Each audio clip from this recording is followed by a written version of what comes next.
the frigid temperatures, there's some extra challenges when it comes to taking care of our four-legged friends. Can't get it to work. But hey, let's go over to Shelby Hill at the Perks Family Equine Center, where we're looking at how the organization adapts to extreme wind chills, even with a heated arena.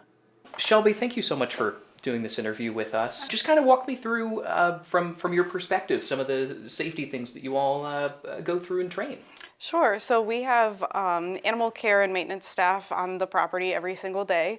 And to just make sure that our animals are safe and healthy during this cold weather, we, with the horses, will blanket them if they need it. Not all horses need it. We have a good amount of horses that develop really thick coats, and so they don't need to be blanketed. We make sure they have really good access to water and salt. So extra salt helps them want more water. And dehydration is a really big risk when it's really cold out. And with horses specifically, they can get something called impaction colic when they're not drinking enough water, and that can lead to death. So we make sure that they have lots of warm, not frozen water, access to salt, lots of extra access to hay, because the hay keeps them warm too. And that's why, just like with cattle, I mean, they're eating a lot of hay in order to create energy, burn energy, right? So they'll ferment it in their hindgut, which actually keeps them warm from internally, rather than just relying on those external things. How long have you worked at the center here? I've been here for 6 years.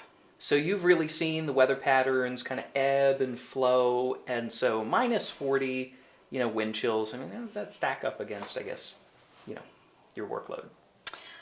Is that the worst you've seen, is what I'm trying to say?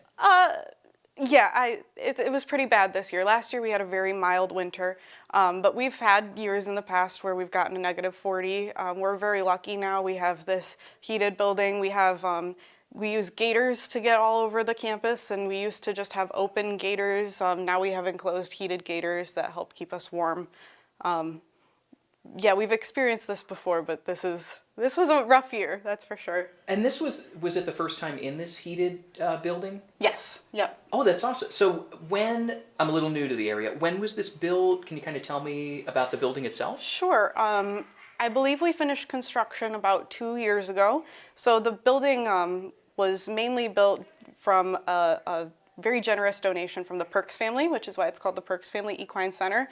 We have a load of donors that helped us outside of that. If you want to see the donor wall right in there, we can look at that after. And it was built just as a place for kids in our community that need help mentally, physically, to go and be inside, out of the elements, and interact with our animals. When you're interacting with the kids, the adults, the therapeutic, equine therapy, it's a legitimate form of therapy. What is that like for you to see personally, the change and the growth with people? The things I've seen with equine therapy, it's amazing. It's people will come in and they'll be completely shut down, don't want to talk, but the horse brings out something in people where they feel so comfortable. They'll just tell all their problems to the horse. I've seen kids come in that are reluctant to go to school, reluctant to make friends, reluctant to talk in general, and then we get them with a horse that kind of matches their energy. By the end of our program, they're a completely different kid. We've seen attendance rates go up. We do surveys to see how their mental health is doing after a program, and our numbers are looking great, and it's incredible. It's hard to describe because it's so unique, but it's a beautiful process. It's emotional. Yes. What do the kids tell you, when they do come out of their shells, thanks to not only you all and the center and the horses? So some of the main things we hear from participants are they feel like the horse sees them for who they are. They feel like they can be themselves when they're here. They feel like they have good role models, and they understand the emotional regulation things that we're trying to teach them. They understand how to connect to other people through the horse. Yeah. For you personally, you said you've worked here 6 years. Mm-hmm. What about this industry, what attracted you to this center? When I was 8 years old, I did lessons in camps here.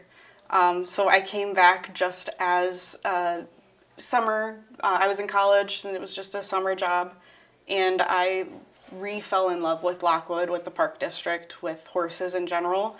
Kind of changed my major around a little bit. I got some new certifications, and then I never left. There's something so calming and rewarding about being out here. Not just our animals, but we have 15 miles of beautiful trails. It's super relaxing and rewarding to be out here. Yes, there's some challenges with minus 40-degree wind chills, but would you say that's still rewarding and worth it? Oh yeah, it's very rewarding to be out here in the negative 40 when everyone else is staying at home, not even going to school, and we still have to, suit up and get out here and take care of our 72 animals that we have on property. Plus, we take care of the swans that are normally at Nicholas Conservatory during the summer. They come here in the winter and they stay in our barn to stay nice and cozy. And just seeing all the animals happy and healthy and warm, that's a reward in itself.